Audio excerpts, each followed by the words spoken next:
Avatar Meher బాబా key జై, Avatar Meher బాబా key జై, Avatar Meher బాబా key జై.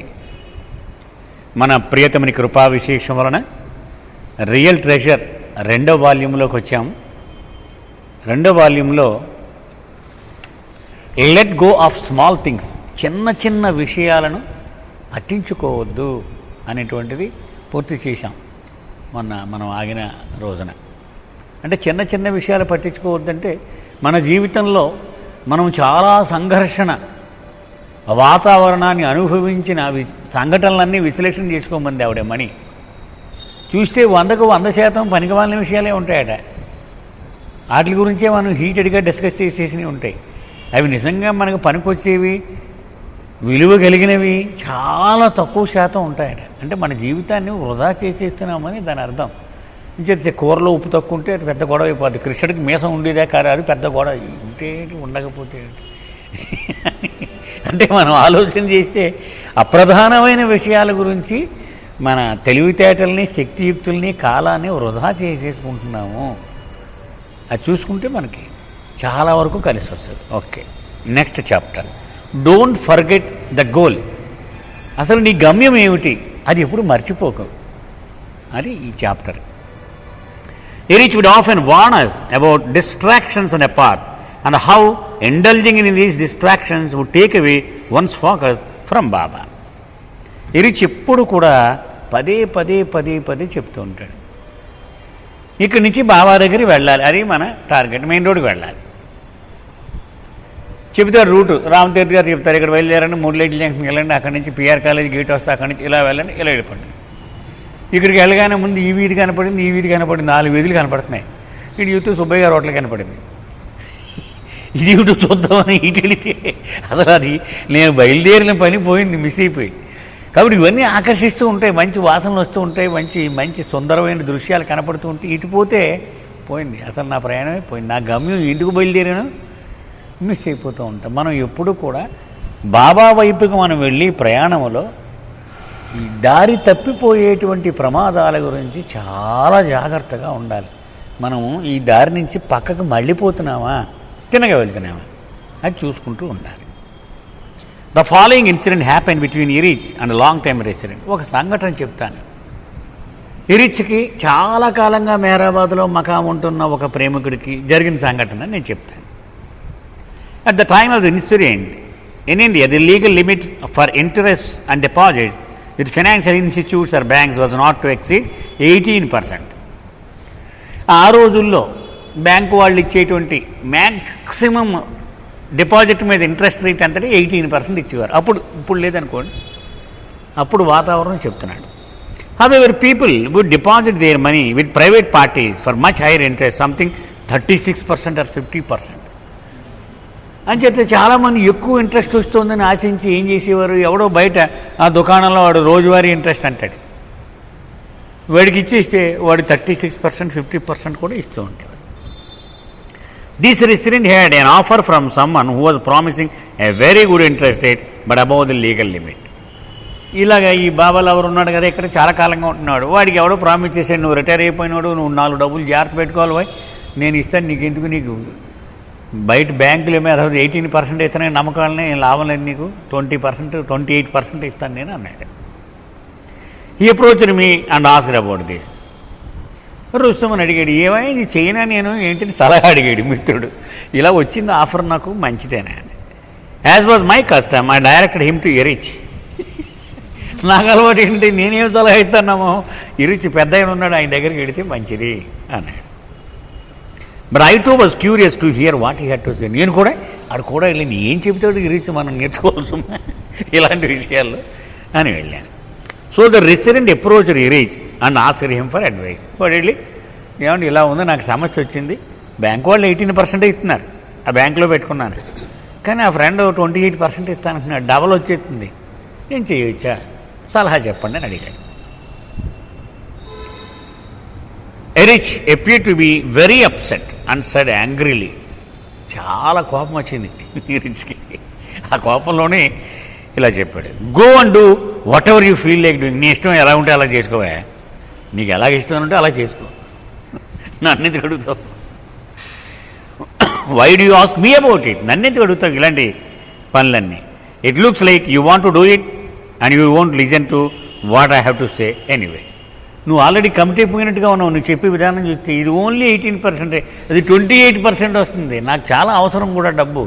ఇలా చెప్తున్నా ఉంటే నువ్వు కమిట్ అయిపోయావు మెంటల్గా. నువ్వు నేనేం చెప్పినా నా మాట వింటావని నేనైతే అనుకోవట్లేదు. So do it and don't ask me about it. కాబట్టి నువ్వు అనుకున్నది చేసే, ఇంకా నన్నేం అడక్కు. You are free to do as you wish. నీకు ఎలాగ ఇష్టమైతే అలా చేసేయచ్చు, నువ్వు నీకేం అభ్యంతరం ఏమి లేదు అన్నాడు. The resident was taken aback by Iris reaction and so was I. పాపం అతను చాలా కంగారు పడ్డాడు. ఏంటిది ఇంత కోపంగా చెప్తున్నాడు ఇరిచి, ఎప్పుడు ఇలా చెప్పడే నాకు. నేను కూడా కొంచెం గాబరపడ్డాను ఇరిచి మాట విని. The resident pleaded with Erich, expressing sincerely his ignorance and asked Erich again to give his advice. అప్పుడు అతను అన్నాడు, లేదండి, నేను అలా కమిటీ అయిపోలేదు. మీ సలహా కోసం ఎందుకు వచ్చాను? నేను తప్ప రైటా చేసేది నాకు తెలియక సందిగ్ధం ఉండి మీ దగ్గరకు వచ్చాను తెలుసుకోవాలని. మీరు ఎలా చెప్తే అలా చేస్తానన్నాడు. Erich paused. ఎరిచ్ కాసేపు నిశ్శబ్దంగా ఉన్నాడు. Looking at the resident for a long time and shaking his head as if in disbelief, and finally said very forcibly. చాలాసేపు అతను మొహంలో మొహం పెట్టి అలా చూసి చివరికి చాలా గట్టిగా బలంగానే చెప్పిన విషయం. Do not forget the purpose for which you have come here. అసలు మేరాబాద్ నువ్వు ఎందుకు వచ్చేవో ఆ కారణం ఎప్పుడు మర్చిపోకను.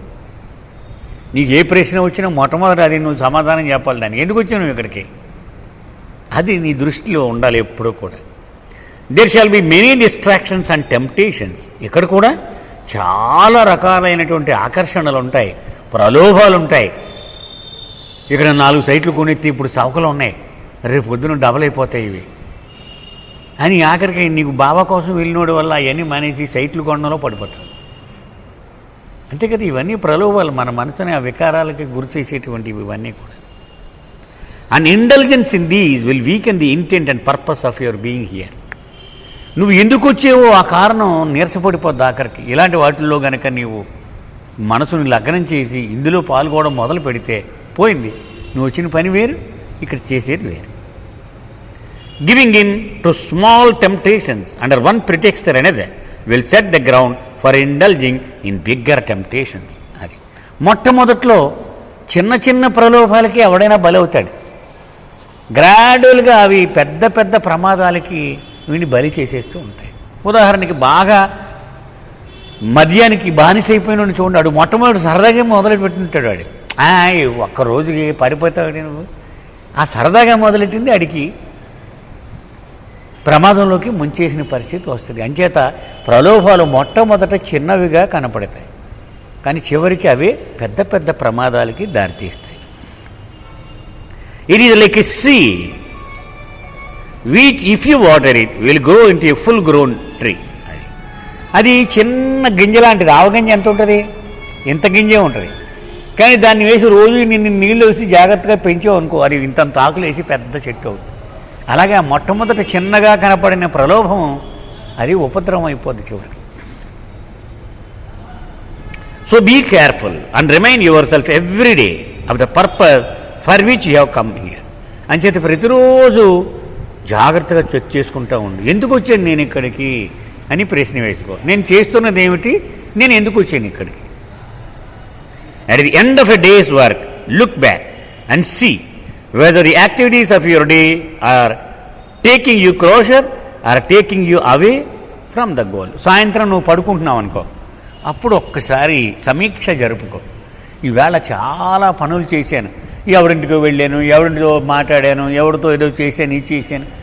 నేను ఏది గమ్యమని నమ్మి ఇక్కడికి వచ్చానో దాని వైపే నేను వేస్తున్నానా ఈ అడుగులు, దాని నుంచి దూరంగా వేస్తున్నానా అని చెక్ చేసుకో. ఆ పనికొచ్చేదా, పనికి రానిదా నాకు అది. These reminds me of 2 quotes.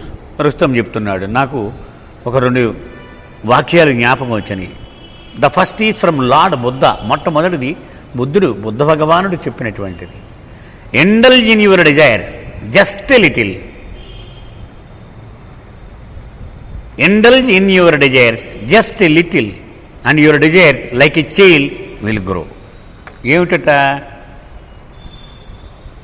ఏ కోరికలు లేకుండా ఉండడం ఉత్తమం. కానీ ఒక్క కోరిక కదా పర్లేదని అనుకున్నావు అనుకో, అది మర్నాడు 2 అవుద్ది, మర్నాడు 3 అవుద్ది, ఆ మర్నాడు 4 అవుద్ది. ఎలాగా చిన్న కుర్రాడు పుట్టినప్పుడు ఇంతే ఉంటాడు. మనం ఏమి పట్టించుకోకపోయినా ఒక నెల అయిటేవాడు ఎంత అవుతాడు, ఇంకొక ఏడాది అయిటేవాడికి వాడు లేచి తిరుగుతూ ఉంటాడు. అలాగే ఈ కోరికలు కూడా పెరిగిపోతూ ఉంటాయి. The second quote is from Meher Baba. రెండోది బాబా చెప్పింది, each moment with which you are confronted can either tighten the grip or the false or deliver you the truth. అది నీకు తారసపడిన ప్రతి క్షణము కూడా, అంటే నీకు భగవంతుడు నీ చేతిలో పెట్టిన ప్రతి క్షణము కూడా నీకు మాయ యొక్క ప్రభావంలో ఇంకా కూరుకుపోవడానికన్నా ఉపయోగపడుద్ది, లేక సత్యం వైపు నిన్ను అడుగు వేయడానికన్నా ఉపయోగపడుద్ది. చాయిస్ నీదే. ఎటు వేస్తావు? ఇటు మాయ వైపుకి వెళతావా, ఇటు సత్యం వైపుకి వెళతావా? On another occasion, Erich narrated the following story as a warning to pilgrims to be careful about the distractions on the path. మరొక సంఘటన ఎరిచే చెప్పాడు. నీవు బాబా వైపు ఎంచుకున్న మార్గములో నిన్ను దారి మళ్లించేటువంటి ప్రమాదాలు ఇలా ఉంటాయి అని ఒక కథ రూపంగా చెప్పాడు. Have you ever heard of a temple called Khajuraho located in the central India? చెప్తున్నాడు ఎరిచ్. ఖజురహో శిల్పాలు అని చాలా ఫేమస్. అది భోపాల్ దగ్గర మధ్యప్రదేశ్లో ఉన్నాయి. అక్కడ ఒక పెద్ద దేవాలయాల సముదాయం ఉంది. అక్కడ ఇది వెరీ ఫేమస్ టూరిస్ట్ అట్రాక్షన్. చాలామంది యాత్రికులు అక్కడికి వెళుతూ ఉంటారు. ఇండియా టూర్ వచ్చిన వాళ్ళు అది మిస్ అవ్వకుండానే వెళుతూ ఉంటారు. People come from all over India and abroad to visit the temples. India నుంచే కాదు, విదేశాల నుంచి కూడా చాలామంది ఆ దేవాలయం చూడడానికి వస్తారు. Do you know why? ఎందుకు వస్తారో తెలుసా? What is so peculiar about this temple? ఈ దేవాలయానికి ఏంటి ప్రత్యేకత? The outside walls of the temple have carvings of men and women indulging in various sexual intercourse. అది కామపరమైన వికారములు చేస్తూ అనేక విగ్రహాలు అన్ని గుళ్ళ మీద బయట తయారు చేసి అక్కడ పెట్టారు, ఏర్పాటు చేసి పెట్టారు. The scenes depicted in the carvings are very vulgar and stimulating. అంటే అవి చాలా మొరటుగాను ప్రలోభాలు కల్పించేవిగాను ఉంటాయి. ప్రతి గుడి మీద కూడా అలాగే ఉంటాయి, మొత్తం అన్ని గుళ్ళల్లో కూడా. Every posture you can possibly imagine is depicted and the outer walls. అప్పుడు ఆ శిల్పులు వాళ్ళ నైపుణ్యాన్ని ఉపయోగించి రకరకాల భంగిమల్లో అవన్నీ తయారు చేసి పెట్టారు. And at the inside of the temple is plain and simple with an image of God. ప్రతి దేవాలయంలో లోపల గర్భగుడిలోకి వెళితే ప్రశాంతంగా భగవంతుడి యొక్క రూపము అక్కడ ప్రతిష్ఠించబడి ఉంది. Most of the tourist visiting this site get enchanted by the carvings and spend hours looking at them. వచ్చిన యాత్రికులంతా బయట బొమ్మలు చూసే అక్కడే గంటలు గంటలు గడిపేస్తూ ఉంటారు. Most of them leave without entering the temple even. అందులో చాలా ఎక్కువ మంది అసలు గర్భగుడిలో అడుగు పెట్టకుండానే బయటికి వెళ్ళిపోతూ ఉంటారు. Do you know why this was created like this? అంటే ఆ గుళ్ళు అలా తయారు చేసిన వాళ్ళు ఎందుకు చేశారో తెలుసా కారణం? It is a test to see whether the soul is pure enough to withstand the temptations offered at the entrance to the temple. అది వచ్చేటువంటి భక్తుడికి ఒక పరీక్ష లాంటిది.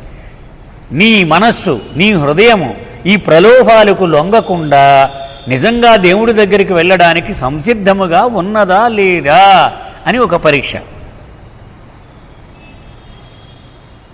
Which represents the threshold of godhood. అది ఆ ఎంట్రన్స్ దగ్గర ఇవన్నీ ఉంటాయి. అంటే లోపలికి వెళ్ళడానికి గడప, దాని దగ్గరికి వెళ్ళేటప్పుడు ఈ బొమ్మలన్నీ కనపడతాయి. If the soul has the strength and of character and purity, he will not be tempted or distracted and will reach his goal of godhood which the inside of the temple represents. వీడి హృదయం గనక పవిత్రమైనదైతే, పరిశుద్ధమైనదైతే ఇవేవి చూసి లొంగిపోకుండా ఈ ప్రలోభాల బారిన పడకుండా నేరుగా గర్భగుడిలోకి వెళ్ళిపోగలుగుతాడు. That is how it is with Baba. బాబాతో కూడా ఇదే వరుస. సెట్ యువర్ ఫోకస్ అదే గోల్ అండ్ గో స్ట్రైట్. ఇవన్నీ లాగుతూ ఉంటాయి ఇటు ఇటు, భలే ఉంటుంది, ఇంట్రెస్ట్ రేటు చాలా ఎక్కువ వచ్చేస్తుంది అని. కానీ నువ్వు అవన్నీ వ్యాపారాల్లో దిగి ఉంటే భావాన్ని వదిలేస్తావు నువ్వు ఆఖరికి. Do not let the distractions make your steps falter. అంచేత అటు చూస్తూ ఇటు చూస్తూ ఈ మెట్టి మీద వేయకుండా నువ్వు పక్కనేసే ఉంటే బోర్లా పడిపోతావు నువ్వు. అంచేత అలాగొద్దు, నేరుగా నీ గమ్యం మీదే దృష్టి నిలుపు.